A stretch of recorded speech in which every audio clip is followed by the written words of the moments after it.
ब्रह्मांड अनंत है, विशाल है।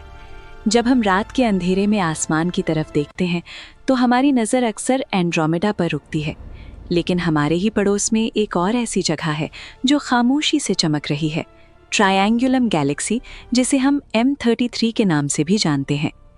ये कोई ऐसी वैसी गैलेक्सी नहीं है, ये हमारे लोकल ग्रुप की तीसरी सबसे बड़ी सदस्य है। मिल्की वे और एंड्रोमेडा के बाद ट्रायंगुलम ही वो जगह है जहां सितारों का एक अलग ही संसार बसता है। लेकिन इसकी सबसे हैरान कर देने वाली बात क्या है? इसका नेचर। ट्रायंगुलम एक स्पाइरल गैलेक्सी है, लेकिन हमारी मिल्की वे की तरह इसके बीच में कोई बार या डंडा नहीं है। ये एक शुद्ध स्पाइरल है। इसके लंबे घुमावदार हाथ ऐसे लगते हैं मानो किसी ने नीले और गुलाबी रंग के सितारों को बिखेर दिया हो।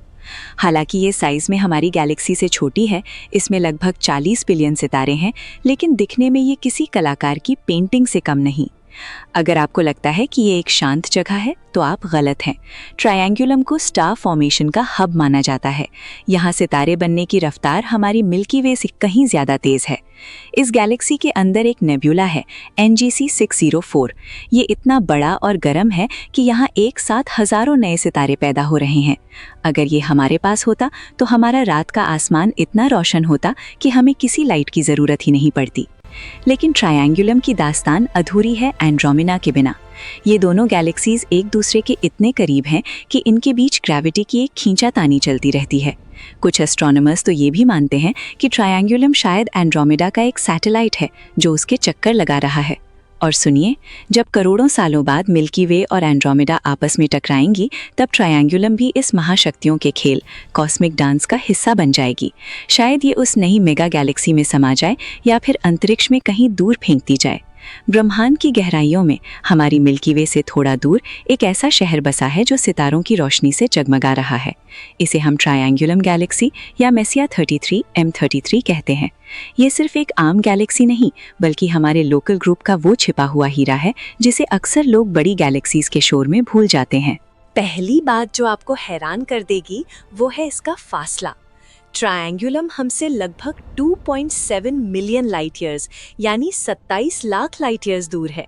इसका मतलब है कि आज हम जो रोशनी देख रहे हैं वो तब चली थी जब धरती पर इंसान का वजूद भी नहीं था। हमारी एंड्रोमेडा गैलेक्सी से इसका रिश्ता बड़ा गहरा है। ये दोनों एक दूसरे के इतने करीब हैं, सिर्फ 7,50,000 लाइट ईयर्स की दूरी पर, कि एस्ट्रोनॉमर्स इसे एंड्रोमेडा का सैटेलाइट भी मानते हैं। ये दोनों गैलेक्सीज एक ग्रेविटी के बंधन में बंधी हुई हैं जो इनके भविष्य को एक दूसरे से जोड़ती है। अगर हम इसके वजूद की बात करें तो ट्रायंगुलम का मास, वजन, हमारी मिल्की वे के मुकाबले काफ़ी कम है। इसका कुल मास लगभग 50 बिलियन यानी 5,000 करोड़ सूरज के बराबर है। लेकिन इसे छोटा समझने की गलती मत कीजिएगा। इसका डायामीटर लगभग 60,000 लाइट ईयर्स है। जहां हमारी मिल्की वे एक बार्ड स्पाइरल है, वहां ट्रायंगुलम एक फ्लोक्युलेंट स्पाइरल है। इसका मतलब है कि इसके आर्म्स, हाथ थोड़े टूटे टूटे और बिखरे हुए दिखते हैं, मानो किसी ने कॉटन कैंडी को अंतरिक्ष में फेंक दिया हो। लेकिन ट्रायंगुलम की असली ताकत इसके अंदर छिपी है। इसके एक कोने में है NGC 604, ब्रह्मांड की सबसे बड़ी स्टार फॉर्मिंग रीजन्स में से एक। ये एक विशाल गैस का बादल है जो 1500 लाइट ईयर्स तक फैला हुआ है। इसके अंदर 200 से ज़्यादा बेहद गर्म और भारी सितारे पैदा हो रहे हैं। अगर हम NGC 604 को हमारी पड़ोसी ओरायन नेब्यूला की जगह रखते तो ये आसमान में इतना बड़ा दिखता कि पूरा कॉन्स्टेलेशन ही इसकी रोशनी से भर जाता।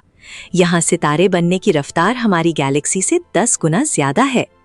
विज्ञान यानी साइंस के लिए ट्रायंगुलम एक लैब की तरह है। इस गैलेक्सी ने हमें डार्क मैटर के बारे में बहुत कुछ सिखाया है। इसके सितारों के घूमने की रफ्तार यानी रोटेशन कर्व को देखकर ही साइंटिस्ट ने ये समझा कि यहाँ कुछ ऐसा है जो हमें दिखता नहीं, लेकिन जिसकी ग्रेविटी ने इस पूरी गैलेक्सी को पकड़ कर रखा है। ये डार्क मैटर ही है जो इस स्पाइरल को बिखरने से बचाता है। रात का आसमान एक अनंत समंदर की तरह है, जहां हर चमकने वाला तारा एक कहानी सुनाता है। लेकिन इन सितारों के परे कुछ ऐसे डीप स्पेस राज हैं जो इंसानी समझ से बाहर लगते हैं।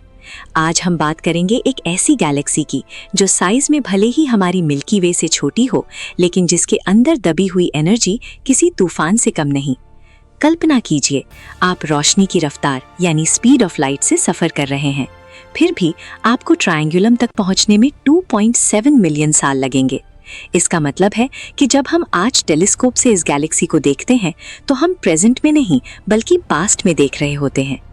ये गैलेक्सी हमारी लोकल ग्रुप का एक अहम हिस्सा है। ये ग्रुप लगभग 50 गैलेक्सीज का एक परिवार है, जिसमें हमारी मिल्की वे और विशाल एंड्रोमेडा बड़े भाई बहन की तरह हैं और ट्रायंगुलम उनका सबसे छोटा और सुंदर स्पाइरल सदस्य है। ट्रायंगुलम की बनावट एक फ्लोक्युलेंट स्पाइरल है। इसका मतलब है कि इसके आर्म्स या हाथ हमारी गैलेक्सी की तरह साफ और मुड़े हुए नहीं हैं, बल्कि ये बिखरे हुए और फ्लफी लगते हैं। इसका डायमीटर लगभग 60,000 लाइट ईयर्स है, हमारी मिल्की वे से लगभग आधा। लेकिन इसका मास यानी वजन एक चलती फिरती स्टार फैक्ट्री की गवाह है। इसका कुल वजन लगभग 50 बिलियन यानी 5,000 करोड़ सूरज के बराबर है। इसमें से ज्यादातर वजन डार्क मैटर का है, वो अनजान शक्ति जिसने इस गैलेक्सी के 40 बिलियन सितारों को एक साथ बांध कर रखा है। ट्रायंगुलम की सबसे बड़ी खासियत है इसकी स्टार फॉर्मेशन रेट। ये गैलेक्सी हमारी मिल्की वे से 10 गुना तेजी से नए सितारे पैदा करती है। इसका सबसे बड़ा सबूत है NGC 604। NGC 604 एक विशाल नेब्यूला है, एक ऐसी जगह जहां गैस और धूल के बादल नए सूरज को जन्म देते हैं। ये इतना बड़ा है कि अगर हमारे पड़ोसी ओरायन नेब्यूला की जगह इसे रख दिया जाए तो रात का आसमान नीले और लाल रंग की रोशनी से भर जाएगा। यहाँ पैदा होने वाले सितारे इतने भारी और गर्म हैं कि वो पूरे अंतरिक्ष यानी स्पेस को आयनाइजिंग रेडिएशन से नहला देते हैं। हर बड़ी गैलेक्सी के बीच में एक सुपर मैसिव ब्लैक होल होता है, जैसे हमारी मिल्की वे के दिल में सैजिटेरियस ए स्टार है। लेकिन ट्रायंगुलम यहाँ भी अलग है। एस्ट्रोनॉमर्स ने सालों तक कोशिश की, लेकिन उन्हें इसके सेंटर में कोई बड़ा ब्लैक होल नहीं मिला। इसका मतलब है कि ट्रायंगुलम अभी भी अपने शुरुआती दौर यानी प्रिमिटिव स्टेज में है, या फिर इसका विकास यानी एवोल्यूशन बाकी गैलेक्सी से बिल्कुल अलग तरह से हुआ है। ये बात साइंटिस्ट्स को आज भी हैरान करती है। अगर हम ट्रायंगुलम को रेडियो वेव्स के जरिए देखें तो हमें कुछ अलग ही नज़ारा दिखता है। इस गैलेक्सी से निकलने वाली हाइड्रोजन गैस की सरसराहट हमें बताती है कि ये गैलेक्सी जिंदा है और बढ़ रही है। इसकी गैस की धाराएं यानी स्ट्रीम्स एंड्रोमेडा गैलेक्सी तक जा रही हैं, मानो दोनों गैलेक्सीज एक दूसरे से बात कर रही हों। लेकिन इस सुंदरता का अंत निश्चित है। अगले 4 से 5 अरब यानी बिलियन सालों में एक महाटक्कर होने वाली है। एंड्रोमेडा और मिल्की वे आपस में मिल जाएंगी। ट्रायंगुलम इस टक्कर में एक बॉल की तरह बीच में फंस जाएगी। या तो ये उन दोनों में समा जाएगी, या फिर ग्रेविटी का एक झटका इसे हमेशा के लिए इंटरगैलेक्टिक स्पेस यानी खाली जगह में फेंक देगा। जो भी हो, ट्रायंगुलम का आज का रूप हमेशा के लिए बदल जाएगा। ट्रायंगुलम हमें सिखाती है कि ब्रह्मांड में कोई भी चीज स्थिर यानी परमानेंट नहीं है। आज जो गैलेक्सी एक शुद्ध स्पाइरल की तरह चमक रही है, कल वो किसी बड़ी कहानी का एक छोटा सा हिस्सा बन जाएगी। अगली बार जब आप एक साफ रात में ट्रायंगुलम कॉन्स्टेलेशन की तरफ देखें तो याद कीजिएगा, वहाँ 40 बिलियन सितारे, हजारों नेब्यूलास और अनंत राज आपका इंतजार कर रहे हैं। हम सिर्फ एक छोटी सी धरती पर बैठे हैं, लेकिन हमारी नजरें पूरे ब्रह्मांड को नाप रही हैं। तो क्या है ट्रायंगुलम गैलेक्सी का असली मकसद? हमने देखा इसकी 2.7 मिलियन लाइट ईयर्स की दूरी, इसका 50 बिलियन सूरजों वाला वजूद और इसकी वो स्टार फैक्ट्री जहां हर पल नए सूरज जन्म ले रहे हैं। लेकिन जब हम इस गैलेक्सी को देखते हैं तो हम सिर्फ सितारों का एक झुमका नहीं देख रहे होते, हम समय को देख रहे होते हैं। विज्ञान बताता है कि ट्रायंगुलम का भविष्य एक बहुत बड़े कॉस्मिक डांस से जुड़ा है। अगले कुछ अरब सालों में जब हमारी मिल्की वे और एंड्रोमेडा आपस में टकराएंगी तो ट्रायंगुलम खामोश तमाशाई नहीं बनी रहेगी। ग्रेविटी की जंजीरें इसे खींचेंगी। शायद ये एंड्रोमेडा में समा जाए, या शायद ये उस महाटक्कर से निकलकर अंतरिक्ष की गहराइयों में एक आवारा गैलेक्सी बनकर भटकने लगे। लेकिन जो भी हो, ट्रायंगुलम हमें एक बहुत बड़ा सबक सिखाती है।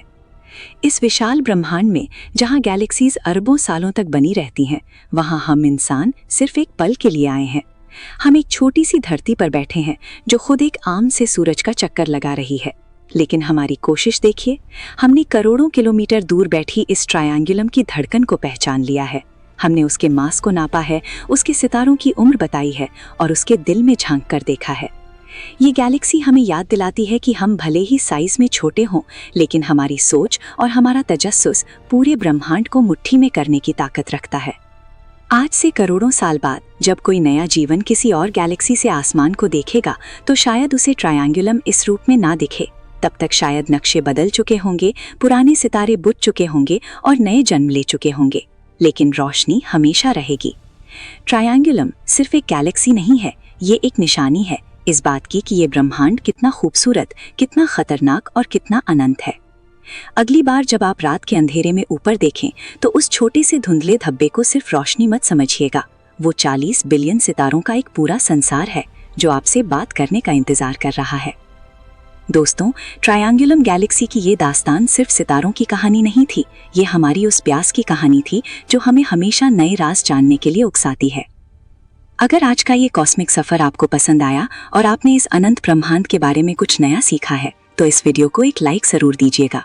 आपका एक लाइक हमें बताता है कि हम सही रास्ते पर हैं। इस जानकारी को सिर्फ अपने तक मत रखिए, इसे अपने दोस्तों और परिवार के साथ शेयर करें, क्योंकि ज्ञान बांटने से ही बढ़ता है। कौन जाने, शायद आपका एक शेयर किसी नए एस्ट्रोनॉमर को जन्म दे दे। और अगर आप चाहते हैं कि हम ऐसे ही सितारों, गैलेक्सीज और ब्लैक होल्स की गहराइयों में साथ मिलकर उतरें तो नीचे दिए गए सब्सक्राइब बटन को दबाकर हमारी इस स्पेस कम्युनिटी का हिस्सा बने। बेल आइकन दबाना मत भूलिएगा ताकि अगला राज खुलते ही सबसे पहले खबर आपको मिले। अगली बार फिर मिलेंगे एक नई गैलेक्सी, एक नए राज और एक नई कहानी के साथ। तब तक के लिए अपनी नजरें आसमान पर रखिए और अपने सवाल हमेशा जिंदा रखिए। दोस्तों, उम्मीद है आपको आज की वीडियो पसंद आई होगी। अगर अच्छी लगी तो नीचे कमेंट करके जरूर बताएं कि आपको कौन सा पार्ट सबसे बेस्ट लगा। जाने से पहले वीडियो को लाइक करें, अपने दोस्तों के साथ शेयर करें और चैनल को सब्सक्राइब करना बिल्कुल ना भूलें। मिलते हैं अगली वीडियो में। धन्यवाद।